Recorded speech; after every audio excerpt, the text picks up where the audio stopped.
Gentlemen, welcome. To fans of reality television, Steve Baxter is probably best known as one of the sharks on the Australian television series Shark Tank. But Steve epitomises the type of Queenslander that the AIP McIlwraith Lecture series was established to honour and to spotlight. And it's fitting that he is our speaker for this 10th anniversary year. As you know, and we heard from Denver earlier, the McIlwraith Lecture celebrates innovation and entrepreneurship. It's named in honour of Sir Thomas McIlwraith, who was Premier from 1879 to 1883, and then again in 1888 and 1893. His vision for Queensland led to the opening up of the state, and he was one of the fathers of Federation, as never said, but he sadly died of illness in London in July 1900. Less than 6 months before Federation happened. Fast forward 70 years or so, and Steve Baxter was born in the remote town of Cloncurry, and he was raised in Emerald in the state's Central Highlands region. He moved to Rockhampton, attended North Rockhampton State High School, but he left school at 15 and joined the army, where he became an engineer focusing on electronics, telecoms, and guided weapon systems. In 1994, at the age of just 23, Steve put his life savings of $11,000 into his first startup from the spare room of his Adelaide home. Growing to more than 35,000 customers, SENet was eventually acquired by Aussie Mail, which I think was then run by Malcolm Turnbull. And then in 2001, with his schoolmate Bevan Slattery, it was on to his second startup, Pipe Networks. Then in 2008, Steve resigned from Pipe, which was eventually sold to TPG, and he moved to California to work with Google as a technical program manager. In March 2012, he launched River City Labs here in Brisbane, a co-working community to encourage entrepreneurs in Queensland. In 2013, he co-founded Startup Oz, an advocacy group for Australian tech startups. In 2014, he invested heavily in Australian startups, helping to launch companies which together have a valuation of more than $100 million now. And in 2015, Steve funded the Startup Catalyst program, in which 20 young, high-potential Queenslanders were sent to San Francisco to be immersed in the startup and entrepreneurship culture. The Shark Tank and mainstream celebrity followed, and then in 2018, Steve was appointed Queensland's Chief Entrepreneur by the state government. Steve clearly had let life pass him by and been an underachiever to the point that he really needed to get his act together. So he's now the co-founder and executive chairman of 1013, Australia's leading tech startup VC investment platform, and he's also currently the founder and lead investor of Beacon Zone Venture Partners, which focuses on early stage tech ventures in the defence industry. Ladies and gentlemen, would you please put your hands together and welcome the 10th McIlwraith Lecture keynote speaker, Mr. Steve Baxter.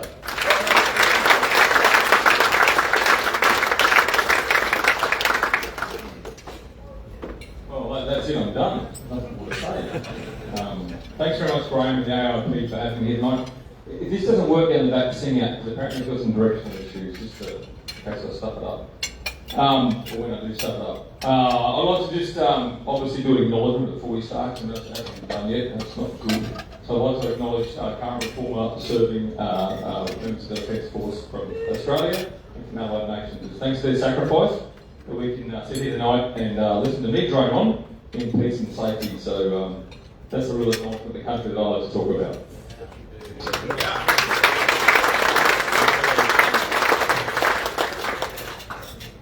As a word of warning, my first job, as Damien mentioned, was as a soldier, and I earned a nickname in that job.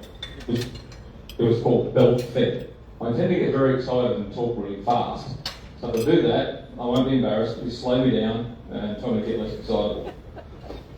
So I was asked to speak by Graham tonight on my journey through entrepreneurship and over the years and other bits and pieces. I love the summary that Damien gave. This is the batteries starting, I think, to be honest. There's a spare battery for this thing. Did the staff hear that? So this Patrick keeps starting. Thank you. And I've lost where I'm at. One sheet of paper. There we go.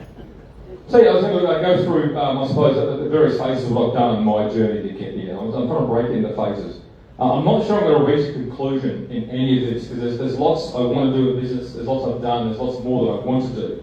And it's hard to see for me any distinct path where I want to go. There's no straight lines, there's no arrows. It's an amorphous set of clouds pointing to a distant spot on the horizon. And I think every entrepreneur shouldn't be too bound by a strict plan. I often say to people who come to me for advice, write your business plan in pencil, not pen. That way it's easy to write out and start again. So I've got lots I want to do. I'm also a huge fan of thinking that if you like where you are now, then you shouldn't want to change a single damn thing. I love where I am now.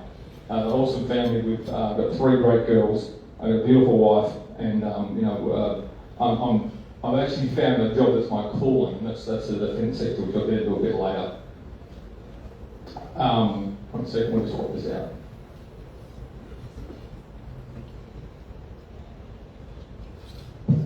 Hello. Right, don't hold it. Come on. Got it. Right, so I'm a dad now as well. So we've got 3 awesome girls, a lovely wife. So what I want to do is, I want to give a real public service announcement, public service address around just how cool it is being a dad. I know there's a lot of people in the room who are probably grandparents, no judgment. But isn't it cool? We didn't wait long, it just took us a long time to get there. So you don't want our journey to being a family, it's filled with every disaster story you can think of, but we got there in the end. Once again, I like where I am now. But if you're a young person contemplating a family, just do it. It absolutely rocks. Do it early. It doesn't get easier from a biological sense or from a life gets in the way sense. So get it and have a family. Like any parent, I like to view my kids' plan A as an education. So I want to talk about my education. So, and the thing about education is you should never plan to stuff up in education, yours or your kids. But it's great we live in such a country as Australia where you can totally balls up your plan A. And your plan B is pretty good, not to mention your plan C. So my plan A was education. I grew up in Rockhampton, central Queensland, home of the world's best thermal coal, and Rockhampton, the best cow town in the world. I attended public schools, played sport, had a wonderful family. We grew up in a 3-bedroom house, and our bedroom was a 3rd bedroom. It was a converted garage. We had 1 bathroom, 1 toilet, 1 shower, essentially. So we all wanted to leave home because homes weren't very comfortable back then, so we tended to leave home. But my father actually was a clerk in Queensland Rail. So as a sign of the times, his father was actually killed in a shunting accident when Dad was actually almost a young adult. And as a sign of compassion, Dad was given a job in the exact same organisation that was responsible for the death of his dad. And that was seen as a passionate thing at the time. So for the young people here, times change. I couldn't imagine that nowadays, to be honest, that situation. But that was seen as a very compassionate thing to do. So we had a great family life. Nowadays that would obviously be a nightmare.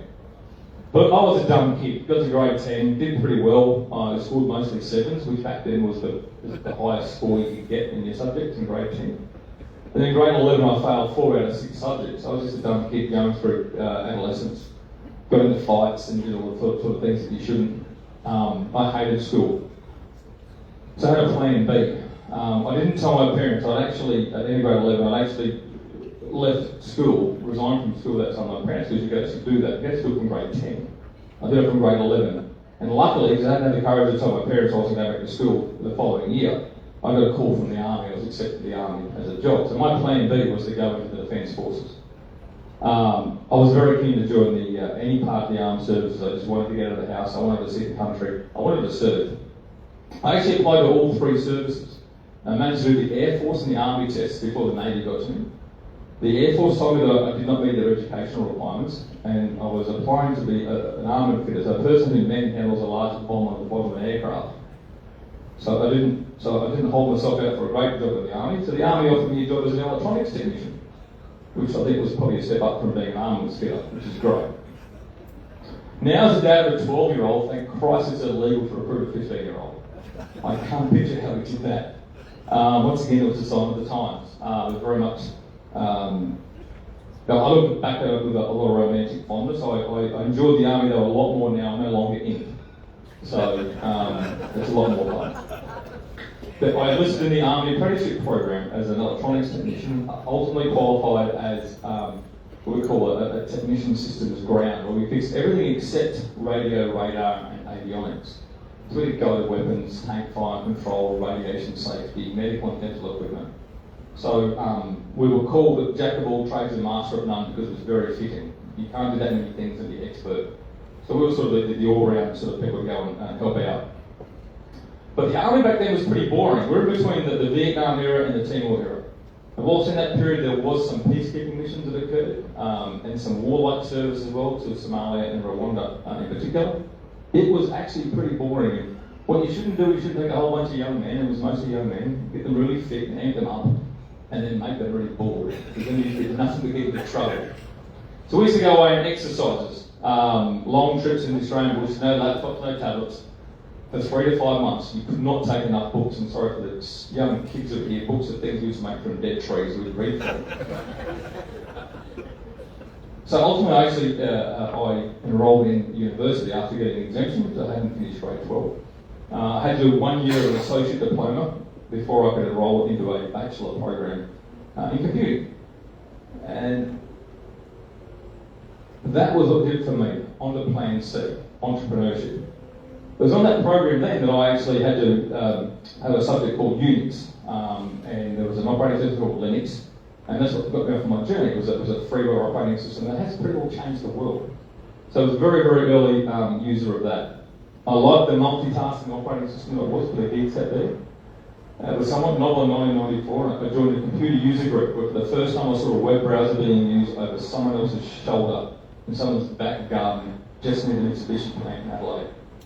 I instantly knew the world was going to change. So I thought, how do I get amongst that change? Between $11,000 home loan deposit. I went home and spoke to my then fiancée, my wife, and said, I want to take a home loan deposit, buy a bunch of computers and modems, and we're just going to be in business. Fully expecting her to be sensible and say, are you crazy? No. She backed me, and we went and did that.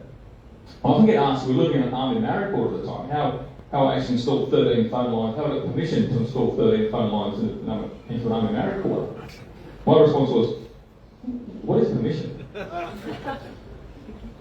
And one thing I've learned on my journey with talking to entrepreneurs and interacting over the years is that many of the best ones have a really healthy disrespect for stupid rules. So I think entrepreneurs are made to break down rules. I think it's universally true, but you see enough of them doing it. That was a great business ultimately. We had 65 staff, 35,000 customers. We sold that in 2 tranches in 1999 and 2000. I didn't hit Melbourne Terminal until 2003. I think it was under Secretary of Communications or something. It was the chairman. The Aussie Mail was run by a chap, by a chap called Sean Howard, who unfortunately passed away in the last couple of years.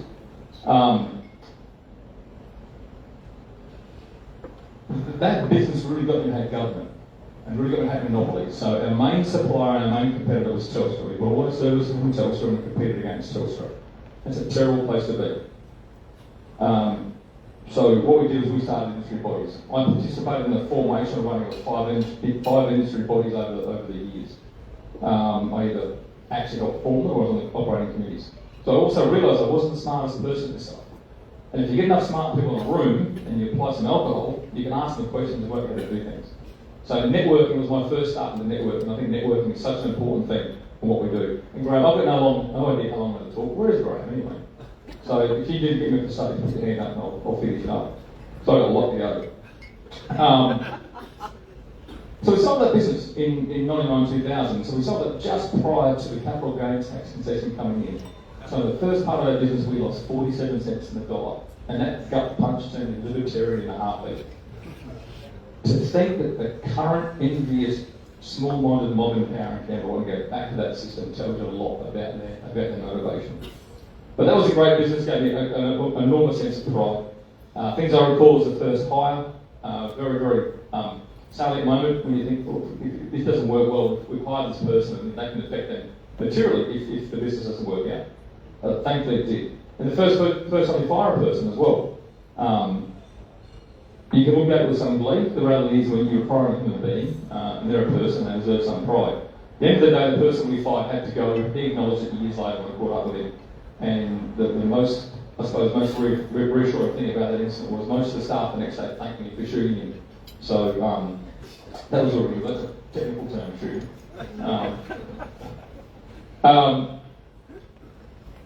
We fully exited that business by 2000. I was keen to do nothing else. We were in Adelaide. We moved back to Brisbane. I bought a fishing boat. Did lots of fishing. Got tired of fishing. Went out and actually just did some tech contract work. Didn't know what I wanted to do, to be honest. This is in 2001. Got up with my schoolmate, as Damien mentioned before. And we started a business in 2001 called Pipe Networks, a wholesale version of what I was doing in Adelaide. That went really well. We listed that in the ASX in 2005. Prior to that, we looked to expand. So why do we actually list that business? I wanted to sort of bring back entrepreneurship and part of that journey. We needed capital. The reason we wanted to grow, in order to grow, we needed capital. So we looked at one thing first. We looked at, can we borrow money? If you've ever spoken to a bank in Australia, you know the answer is no. But we still investigate, can we borrow money? So debt's always the best option. We then looked at, can we sell an asset? And we actually got partway to the path of selling one of our four main business lines for the US business. That thankfully fell over because I thought we were a desperate vendor, and that led us to the equity raising path and eventually an IPO. And we raised, we did a pre-IPO capital raise at a market cap of $5 million in late 1994, late 2004. When you consider that following financial year, we booked $900K net profit after tax. It was a pretty cheap round. We ended up listing the business for about a $13 million market cap. Standouts on that journey were the listing. That was an amazing process. It brings lots of new investors, brings lots of scrutiny. Scrutiny when you're winning is great. When you're losing, it sucks, to be honest. So you be really careful there. It's very much a magnifying glass, the ASX and the publicity. One of the big learnings for me there was about dilution. So when we started that business, we both had 50% of the business. At the end of the first pre-IPO capital raise, we had 45% of the business. A little less than that, we had some employee share options, so around about 45% of the business.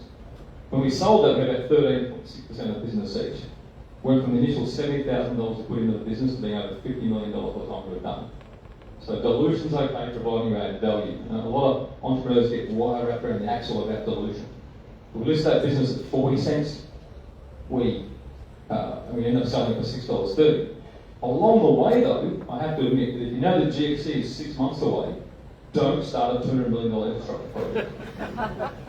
So we went from 40 cents to $4.80 to $1.80 to $6.30. And that was about a 15-month gap in between that. So for those who remember the GFC, that was an amazing time.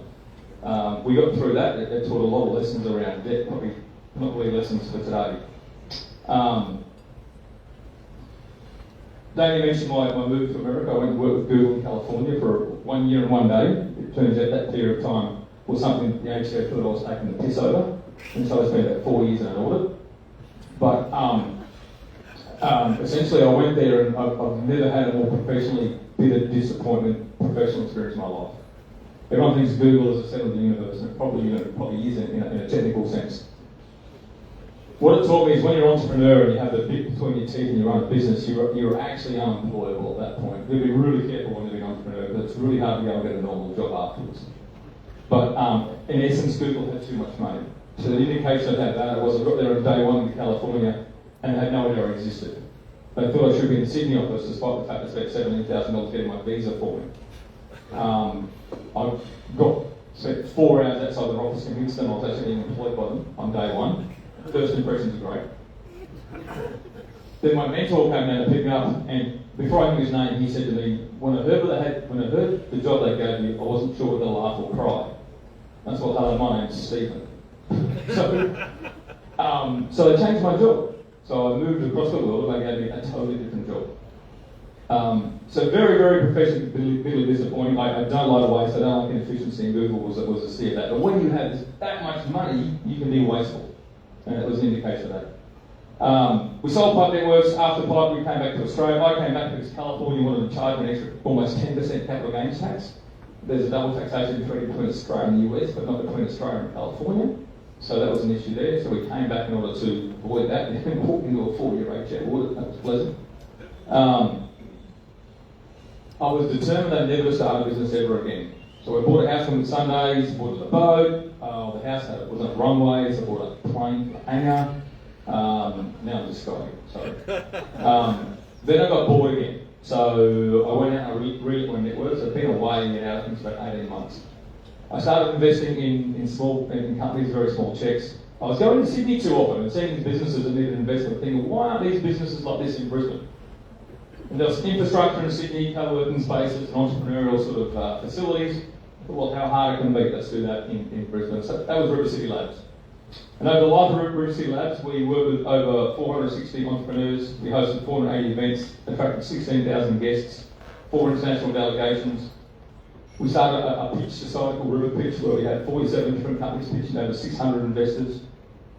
We took 4 cohorts of investors into an accelerator program, into an investor-backed accelerator program. We worked with schools, entrepreneurial programs, with youth, with a kidpreneur program, Build My Robot, Lemonade Stand, and Coda Dojo programs. We worked with universities, and I really hated that. I think universities are a modern evil in society. I really do. What they actually do is they actually work with you. They give you one iteration of the program, and then 6 months later they turn to the bucket of government money, and then they go into competition with you. Uniformly, you count down the days. I think universities are a wet blanket of innovation in this country, and they need to be good look at. We had 2 global international youth conferences, 7 startup weekends, and we were home to 12 industry groups with 9,500 members hosting meetings. We did a lot. One of the things I was very tired, I was tired of watching good young talent go and work in public service or a bank. Really good young IT future co-founders going and doing really boring things. I wanted to make them unemployable. I wanted to start the next. I wanted them to start the next business spoken about in all by coming generations. So we started the Startup Catalyst program. It was a 2-week outbound experience for up to 20 young future tech co-founders to Silicon Valley. We just took them and showed them the bright lights of the valley, once again to try and make them unemployable. My idea for that was to take these people over and make them an effective entrepreneurship. I mean, they could come back here and run around and infect others with entrepreneurship. So my working name for the program was Startup Ebola. So I thought, what's more infectious? There's nasty things that are infectious. Ebola's pretty. 14 weeks before we left, Ebola broke out in America. So I think it would be an interesting sort of episode through customs, so we changed the name. Startup Catalyst it was. And that was true. I can point you to people who we had the t-shirts to. We also did missions where we took investors over, so we did investor version, like a grown-up version. And for grown-ups, they behave disgracefully. Have you ever on those people? No, you weren't. Our investor missions, the kids were well behaved, the adults are absolutely disgraceful. Never take a bunch of rich old guys to a place with delivered to the hotel weed. Because they don't show their best, the best side. We all had fun. We've been to Israel, London, Boulder, Colorado, a whole bunch of places. I loved it. I often say that, that if everything I did with River City Labs, burgers the ground, and Startup Catalyst, I'd be the happiest man alive. I think what we did there was amazing. Some of the lessons I learned around that were about government competition. Once again, universities. As soon as you prove something, they get involved, they thought they could copy it. And all they did was they had free government money, and basically, oh, it's coming out of my back pocket. Sponsors in this city are very hard to find, so it wasn't an easy thing for sponsors. We have very few head offices in this town that can back things. The head offices are in Sydney and Melbourne. Far easier to get sponsorship there. At the same time, I didn't really want money from the government. So I would have my strings pulled by the government. They would have told me to do stuff, and it would have annoyed me. And they would have taken the money away, so we just would have had a moment. So that wasn't going to happen. Brisbane City Council, in a particularly disgraceful act, actually brought up an organisation from Sydney called Fishburners to open up in direct competition with them. River City Labs is still loss-making subscale. And they came up and said, we'll fund a competitor up there for 3 years, which was loss-making in subscale, because this town is only so big. So, in generally, I think whenever politicians get involved in the market, it always ends in a mess.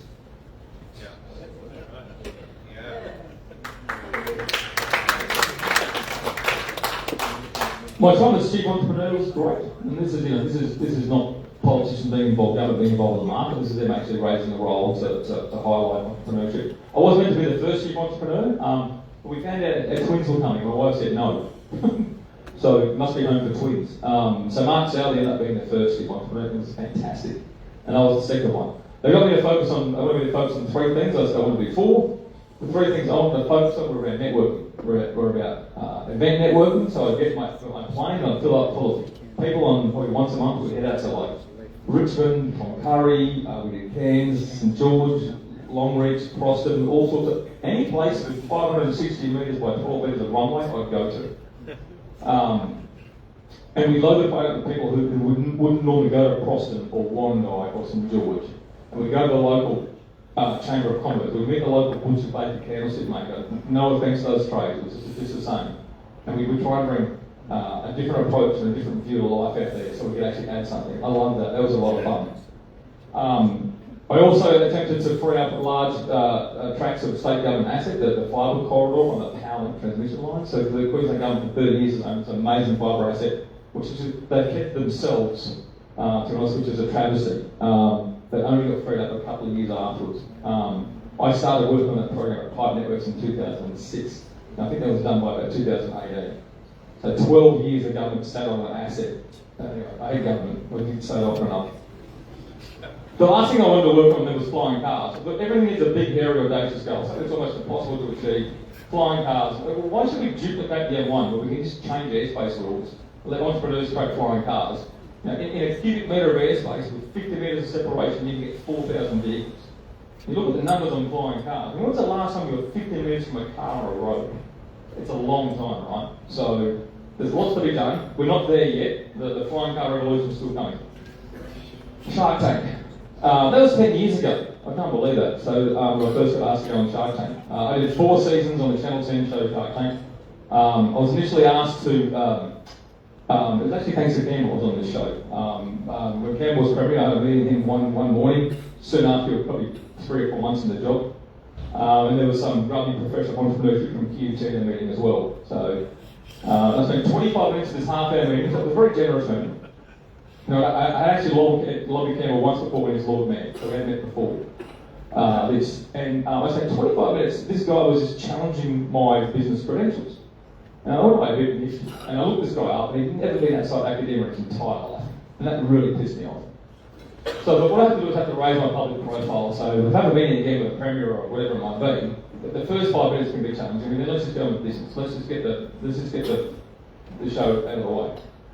So I pulled a PR firm in, they bought me opportunities, they bought me the Shark Tank opportunity. I initially said no, because I'd seen the US Shark Tank, and it was a really aggressive format where they were angry entrepreneurs. Well, they came back and convinced me to audition. It turns out there's a camera involved, it's not an interview, it's an audition. A funny day, I've taken this one of these first 4 problems. I take delivery of a new plane in an Archerfield, and had the instructor come in. The only day we did the audition was on this day. I had to learn how to fly the plane this day because I was about to change the rules. My instructor brought me Adelaide, got my plane, started the engine in the wrong. What if you know what a turbo engine does if you start it wrong? It caught fire. So it was because he started it, and he was supposedly qualified. He was covered by insurance, but nonetheless it was still an engine fire, which is somewhat unpleasant.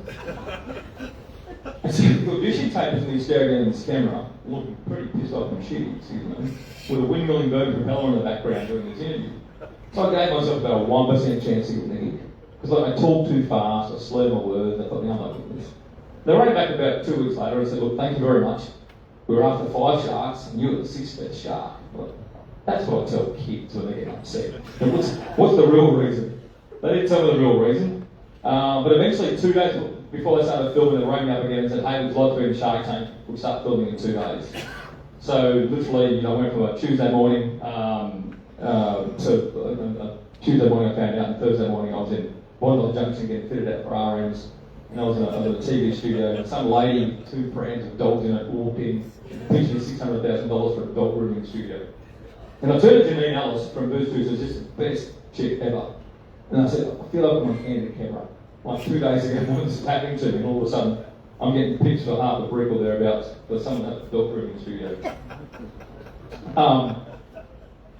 It was in 2016, because they had somewhat of a raised public profile, that the Army reached out and contacted me and said, hey, we've had this innovation program, you come down to Canberra, we need some PR, get a picture of the General, you're a soldier boy, mate, good. Yeah, I didn't mind doing that, they flew me down there. I have a few memories from that day. One, I got read at the door, so when I left the Army, this is a safe crowd, right? Can I do an answer joke? Pardon, let's go on, isn't it, pardon? Yeah, I did an answer joke. It's a good answer. You can't joke about Nazis, who can you joke about? So, when I left the army, I had the same rank as Adolf Hitler. Corporal. That's the only Nazi joke I've got. So as a former corporal, I've got the door there to ADFA, and I'm met by a brigadier general who grabs my suitcase. And I thought, this is a pretty good change in the world. I should carry your suitcase. I took in this building, I walked in, and I swear it was James Bond's weapons lab. I'm like, oh my God, how good is this? I was just awestruck. And then I see people taking pictures and they're on their phones and they're posting stuff on LinkedIn. And I'm like, no, this is top secret, classified. No, it's all good. And I asked them, well, where are the other investors? And they said, well, none yet. Why not? We don't trust them. Well, but I'm here. So we trust you. And I said, you literally just met me. So I don't know why that is. So I spent the next X many years, probably 4 or 5 years, trying to educate defence, army initially in defence, about the role private capital plays in early stage innovation. And it's not about spending less money, it's about getting more people to spend more money, getting more eyeballs, incentivise investments into the business. It's about creating a deal flow pipeline of innovation. I hope they're really good at fighting wars because they're not very good at industry innovation policy. It fell on deaf ears. And I got tired of seeing all this amazing technology they were working on, literally through grant funding from the government, from our taxes, creating all this amazing capability, which is army speak for stuff, inventions, and then it just dies in the vine. So I thought, right, that's it. I'm going to start a business, I'm going to invest in these things. So I called the business Beaten Zone Venture Partners. I'm not sure that was the best idea. I'll explain what it is. The Beaten Zone is a certain military term. It's a part of the battlefield where all the bullets land.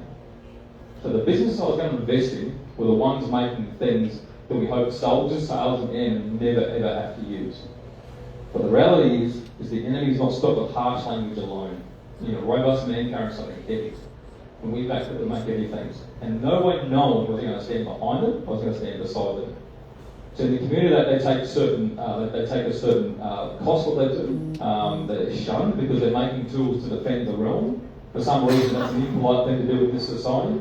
Financial services were often declined, but declined bank accounts, insurance, credit cards. Our business has been declined credit cards. So I thought, I'm not going to stand behind this, I'm going to stand right beside it. I'm a huge believer, as these young girls would know, that there's the business or a charity, and absolute daylight in between. But I'm not going to hide what we do. I think as the West, we're in trouble because we use euphemisms. Euphemisms are polite little lies. So we're in this spot where we have all these euphemisms about defence and everything else. It's not defence. I think the best thing that the new US administration has done is rename the Department of War. It's an open statement saying, really, if you want to use us, our job is to go there and thump you hard and give you something until you stay down, and you put us back in the box. So it's a controllably violent democratic organisation, not defence. Defence is too amorphous. Defence leads to problems. So I'm in the defence space, not the war space, apparently. I also have 1013.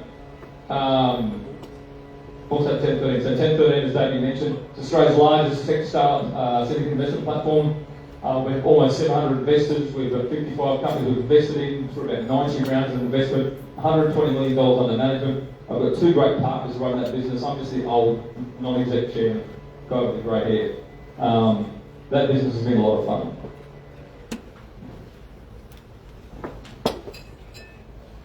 Lessons. One of the biggest lessons is about people and stress. I invest entrepreneurs, we invest money in there. And the thing about a business plan, and then you invest against with people against the business plan that they pitch you. The thing about a business plan is it never ever survives contact with the customer. It always changes. Now the problem comes is when the revenue doesn't come in, the costs keep adding up, and people's stress gets there. Obviously your business is failing. That's a big stress. And there's a concept in the world of gyroscopes called precession. The large spinning mass if you actually push on it, the force you push comes out 90 degrees to the right. That's like stress. If someone's under stress and you push it, it comes out at a weird angle.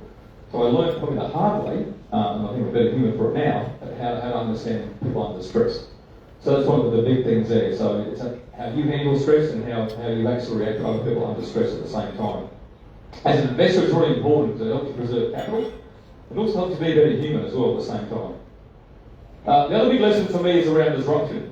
And the only constant is disruption. In my first telco career in 1994, I deployed a service that had a 14.4K modem. For the young people, these things we used to plug in with telephones that were really slow and horrible. I went 14,000 bits per second. This is why I didn't like NVM. NVM was a one cover fits all solution. About 6 months later, I replaced that with 28.8K modems. 6 months after that, 33.6K modems. About a year later, 56K modems. Then we went ISDN. Then we went 5 different flavors of DSL. This is in a 5-year period. So disruption is the one constantly live. Right now, that's AI. AI is flowing through the economy at a mind-blowing speed.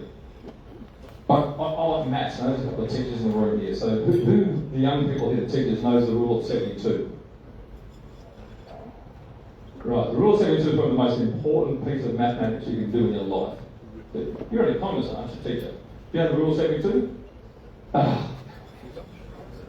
So the rule of 72 is a compounding rule. So let's assume you're actually earning 60% interest per year in a bank account. If you divide 6 into 72, you get 12. So it takes 12 years to double your money. But let's say, for example, a business is growing at 6% per month. It means every year they double in size. The business is growing at 12% a month. It means every 6 months they double in size. AI businesses right now are growing at 20 to 50% month on month. I don't know how you make decisions inside that sort of growth. It's really quite scary. So disruption is here. And young people, old people, everyone learn the rule of 72. It's one of the best things I've do. So disruption. So for me, if I was to summarise things up, take your chances. Look, I hope this talk tonight's been useful. You need to take chances. I default to a line of encouragement. If people walk up to me and pitch me in the street, before they actually get a one word out, I say, you should do it. And they say, well, I didn't tell you what I was going to do. I said, well, I'm not your customer, so why do you care? So if you think it's worth backing, you should do it. So very, very important. I will default to yes in that respect. Unless my money's involved, then I default to no. But before you try, have a good hard think about it. Gather skills that you need. That may mean you go and work for the business you want to disrupt. You think Dick Smith's doing a bad job? Go get a job with Dick Smith. Just see how hard it is. That's one way to do it. You go to university. You only get the skills potential that you need. You might also build a network of other people who can help you in your journey. Skills and network, very, very important. Solve a problem people want to have solved and will pay for. The only person who gets a real opinion of business is the person who takes this out and spends with you. Everything else is yours. My last piece of advice comes from the 4 things I tell my kids, at least if I leave for work or drop them at school. And that's chin up, chest out, speak clearly, not like me, look people in the eyes, and have fun. It's a blast. Thank you.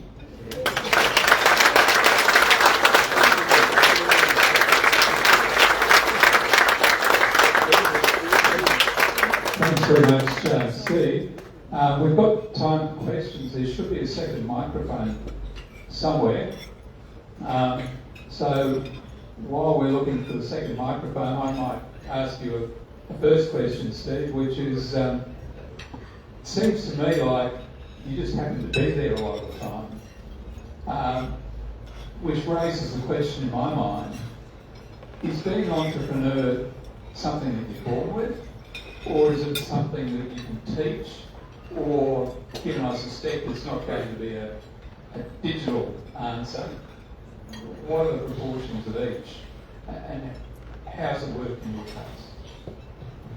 Probably the most asked question I get. I don't know how to answer it. So I don't know. I think that people who succeed more in life are generally more confident, to be honest. So if you have inherent confidence in what you do, that might come with your genetics, it might come with your upbringing. I don't know. I'm not a sociologist, so I'm going to try and get to that one. But I know that that confidence goes a long, long way. As does skills. Very few dumb people, maybe except me, make good entrepreneurs. So you need to know. You need the skills. Like investing in guys who are good skydivers. They started a skydiving business. They have the right skills for that. Investing in good computer people. They're in computer businesses. So it's the appropriate skills for what you're doing. So I don't know. If you talk to a guy, there's a great guy in a business called Stephen Phillips, had a business called We Are Hunted. Maybe you look him up for the name right stuff. But he was out of Charlie. He sold his business to Twitter. And he has a very deep understanding of this. He's taking a data approach at the same time. But I don't know, because I've met just as many people in this book, each one of those categories, you know. Steve, I'm going to skip out. You probably understand a lot more than everyone else, AI, and tell us why it's the most powerful, scariest things come in technology. This technology is different than any other technology for two reasons. It figures out equations and it lies to you. Tell me your thoughts on that. Well, technically it hallucinates. It's even a worse term when you think about it. One of my enduring memories as a kid was my dad coming home from work from the goods shed in Emerald, worried. Somebody had gone and put a computer on the desk in the goods shed, and they were all scared they were going to lose their job. Probably quite a valid concern, to be honest. Now, Dad did lose his job about 27 years later for a computer. So I think for the most part, change happens slow. I do not know where AI change is going to go. It will disrupt. It should disrupt. I just paid $22,000 for an audit recently that I'm with 3 companies. That should be a $2,000 AI job, as far as I'm concerned. I mean, that is ridiculous. There are some things that don't deserve revenue in this country. So AI will do that. So why is it important? In our 1013 business, we have a partner there, a chap called Joel Hobart, being lead lab. He's now working back with Meta. And this is one of the reasons I'm a bit down on industrial policy in Australia, for example. Everyone talks we should be a smarter nation, a smarter country. And Peter Beattie had, I think, a really bad article in the Australian today, to be honest, which deserves a lot of derision. But and it was writing our mineral extraction industries. So I think it would be crazy. The whole world needs our minerals at this point in time. We should write that way. But it was all about let's be a smarter country. But the thing is, we actually can't. So we have 3 fundamental problems in this country. We have energy. Net zero is the biggest, stupidest thing I've ever heard in my life. The fact we have made energy more expensive is absolutely crazy. Now, fundamentally, for example, in the industrial world, aluminium is often called solidified electricity. AI is pretty well data. You take a bunch of electricity and you turn it into a program. I heard on one of my business podcasts today that they're talking about the cost to establish AI infrastructure is now $20 to $50 billion per gigawatt. That's not just a power plant, but that's all the gear that goes with it. So this is the scale of investment we're talking about. So that chap who's in my other business, Joel, he's in the same. I'll put the AFR. This is right from the AFR. He's with a group of people at Meta in their superintelligence section. That's actually what it's called, superintelligence. One guy there is on a 4-year vesting, so if you add up his salary and his stock rent over 4 years, he's on $380 million US. There's another guy there on over $1 billion. That's on a 6-year agreement. How do we afford that in Australia? So it would be great if we could pay our young people hundreds of millions of dollars. Conceptually, anyway. The way you do that is with a vibrant capital market. So we don't have energy problems, we have a government who's anti-investment. Everything they've done in the investment space, the ALP has just been disastrous. So I don't know why anyone in the investment space likes that at all. That and regulation. So I think we have issues with AI in Australia. AI in general will be enforced on us from other jurisdictions, as most IT trends are. And where it's going to go, nobody knows. The one thing that they do know, I heard this from Joel, is that it is unlimited. If you just keep adding more GPU power, it scales perfectly with the number of CPUs you have. Hence why NVIDIA is just worth so much it is. So I don't know where it's going to go. It's terrifying to invest around, but I think it's going to be very exciting next 10 years. Just before taking the question over here, AI is going to take a lot of resources. How, does Australia have to build the AI here? Or can we use data centres in the US or in Southeast Asia or whatever? If we try to build it here, what sort of stress will it put onto the infrastructure system that I was referring to earlier? Can we do that along with housing, the energy transition, even if you're not aiming for net zero, the Olympics, building new roads, etc., etc.? So I was in Sydney earlier this year, about a year ago. And when we sold Pipe Networks, our company CFO at the time was a young chap, a Colombian immigrant called Rob McIlwraith. We sold our business for $400 million. Rob went on to establish something called AirTrunk, just sold it for $24 billion. It's probably one of the biggest data center transactions in the world. I ran to Robert in Sydney, his beautiful corporate palace, And he said by the time he's finished his 3 Sydney data centre facilities, he'll have a draw on the New South Wales power of 900 megawatts for Atomico. So Atomico's going to shut down. I think that the data centre is a higher value product per square metre, so you can probably afford to pay the rate. We can't do anything without cheap energy. It's foundational. Without that, we can't attract the capital. We can't do much at all. We will be a buyer of things. We're about to be a buyer of aluminium from overseas because we're going to shut down aluminium here. We'll buy our data services from overseas. We won't value add here probably. Doesn't matter. We have to do something at some point, not just consume. So what is it we do? That's why I think it matters. Hi Steve, thanks a lot for a really great talk tonight. My name's Pete Jackson, so I've been on the Gold Coast, I've dragged my 18-year-old daughter on tonight. I think you're the perfect person in the perfect environment to ask these 2 questions, and they're really different. The first one is, and you sort of answered it towards the end of the talk, what do I tell my kids what to do with their career? And, should they go to uni? Should they go and do a trade? Should they start a business? What should they do? Where should I be sort of guiding them towards? So I asked that on behalf of my daughter, the grammar girls here tonight, every young person, but everyone who's got kids and grandkids, because as you said before, the AI revolution is just changing everything. So what do we say to our kids, number 1? Number 2, really different question. This one I've got in mind, because I can.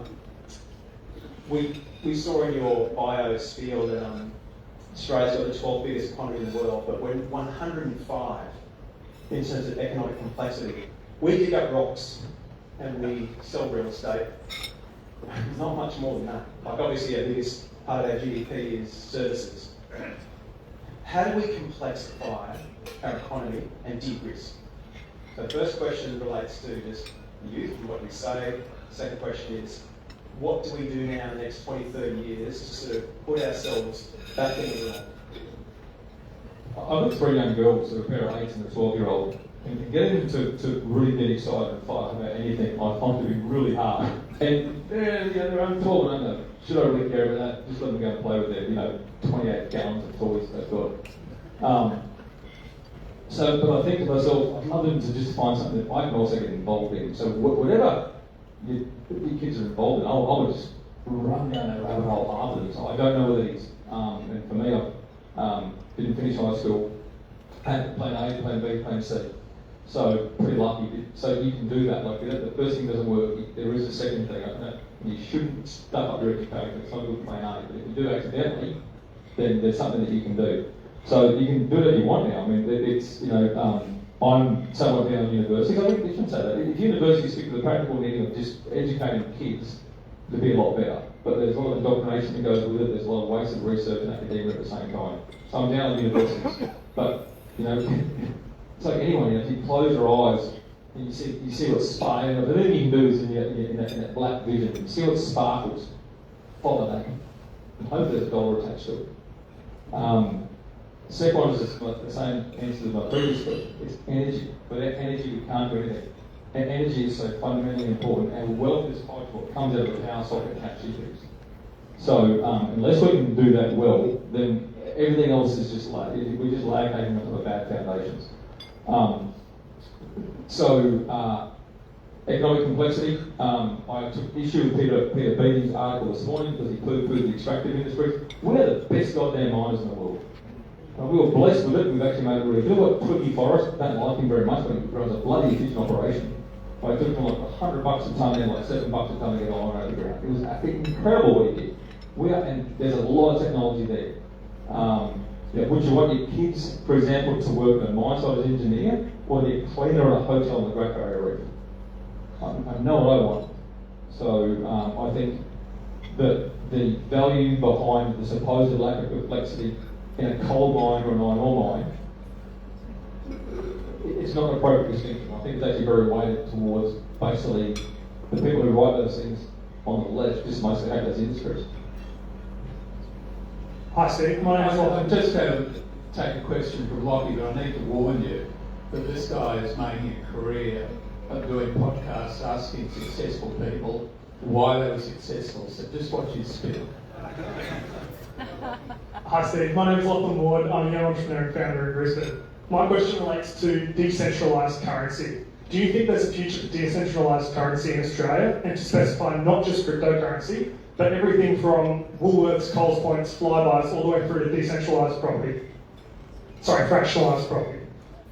So my image has been used in that many Bitcoin scam ads. No, seriously, I'll come out right now. My best man, I would take a call at 2 in the morning, call up a broken glass ball, was done with my image on a Facebook ad. He couldn't call me. It was only $275, just annoyed me and ring me. I would never say a good thing about Bitcoin. As soon as it does, someone's going to film it, and I'll be out there. Right? So that's the point. I'm actually working with Henry Forrest's team to find through the Facebooks of the world because of those scams that occur. And I think it's a scam. So the crypto stuff. Now, can technology be used for that? I like the value transfer, value storage mechanism. I don't think there's inherent value in what it is. And that's probably more my problem, I suppose. So, I don't, the fact that the Bitcoin is proof that someone once burnt some coal or, fused some uranium to once generate electrons to create this mathematical equation you own, is just stupid. There's nothing inherently valuable there. At some point, it will probably implode. It's been a lot more resilient than I think it has.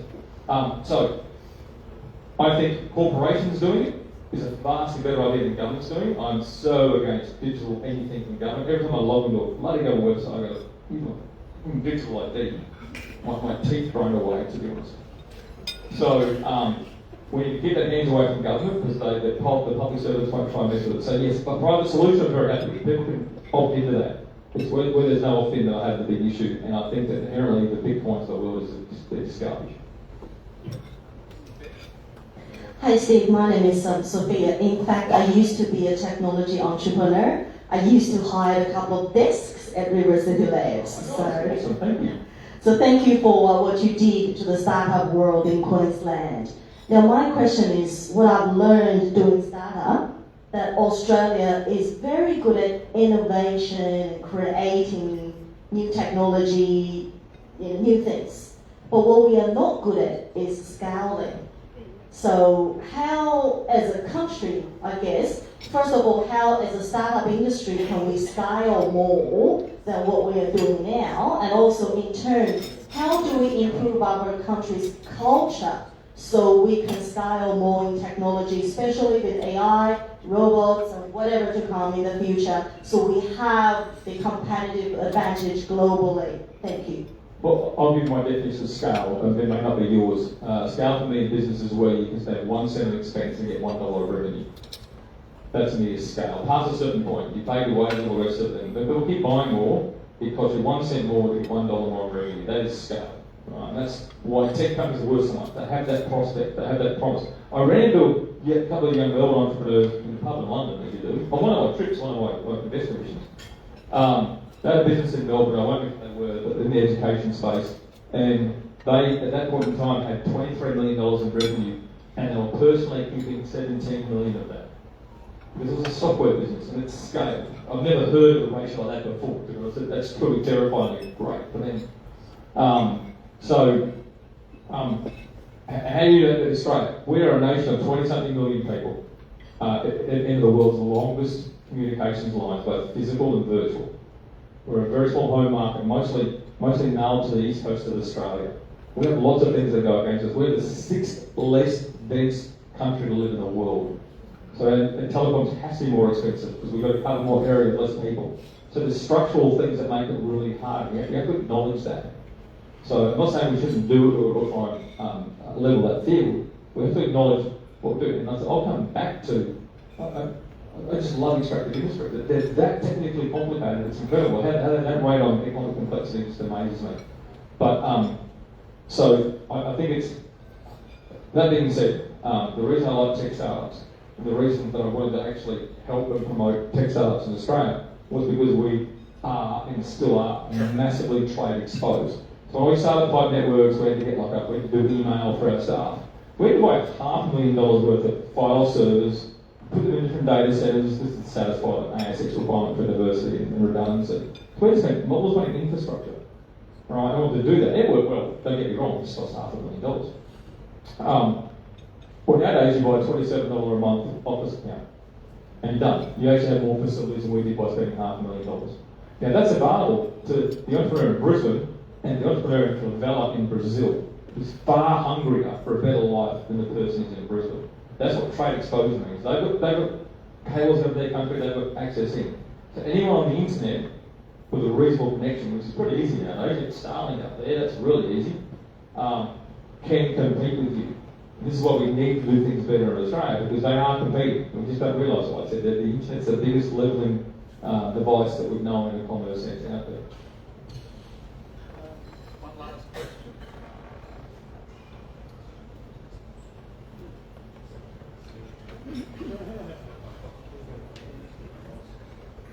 Thanks, man. This isn't really about entrepreneurship or anything like that. Do you find that as you get a bit obsessed with the chase and the fun and the excitement of the whole thing, Speak up, sir.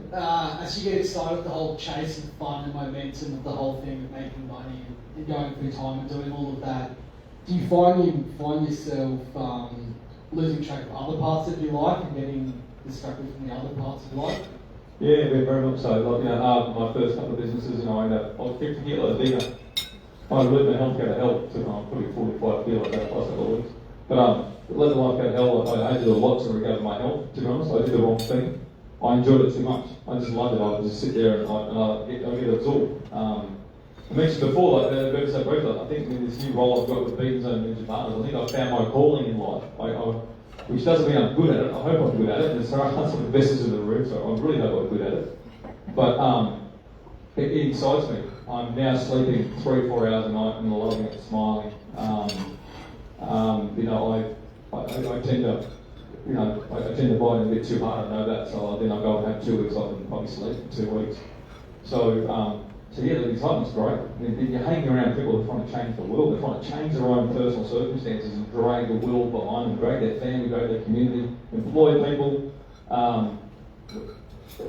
The biggest community, one of the biggest community goods you can do is to run a successful business.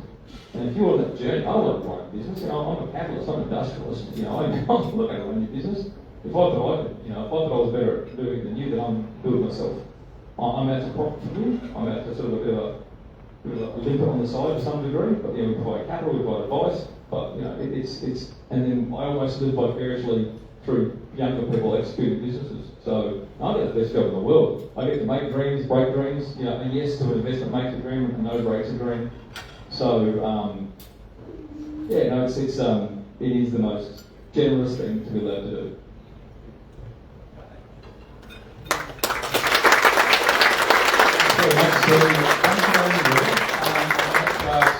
Kumar and Tilly Joyce to come up and move away with thanks.